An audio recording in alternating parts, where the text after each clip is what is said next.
صباح السعادة وإن شاء الله اللي جاي أحلى وأجمل مليون مرة. هم زنانين ومزعجين وبيضايقونا جدًا، بس صدقوني والله بيحبونا وعشان مصلحتنا.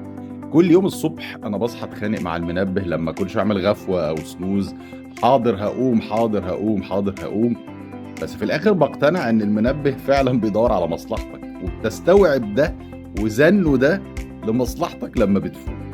خلّي بالك في ناس في حياتك عاملين زي المنبه اللي بيكفّر سيئاتك الصبح، المدرس اللي دايمًا بيدوّر على مصلحتك، بابا وماما اللي على طول بيدوّروا على مصلحتك ويقولوا لك ذاكر، ذاكر، ما ترجعش متأخّر، خلّي بالك من صحتك، مراتك، جوزك، الدكتور بتاعك اللي بيحرمك من أكل كتير ويزن علشان تاخد بالك، الناس اللي دايمًا تقول لك أنت تخنت وما تاكلش وحاول تخس، هتلاقي ناس كتير في حياتك مزهقينك وقارفينك وبتبقى عايز تقوم تتخانق معاهم، بس لمّا بتفوق بتعرف إن ده لمصلحتك. خلّي بالك الناس دي بتحبك، الناس دي عاملة زي المثل اللي بيقول يا بخت من بكّاني وبكى عليَّ ولا ضحّكنيش وضحّك الناس عليَّ. صدّقني المنبهات اللي في حياتنا، الناس اللي بتنبهنا في حياتنا وبنزهق منهم وبنتعب منهم وبنهرب منهم، أمّا هتفوق هتعرف إن دول اللي بيحبوك وبيدوّروا على مصلحتك.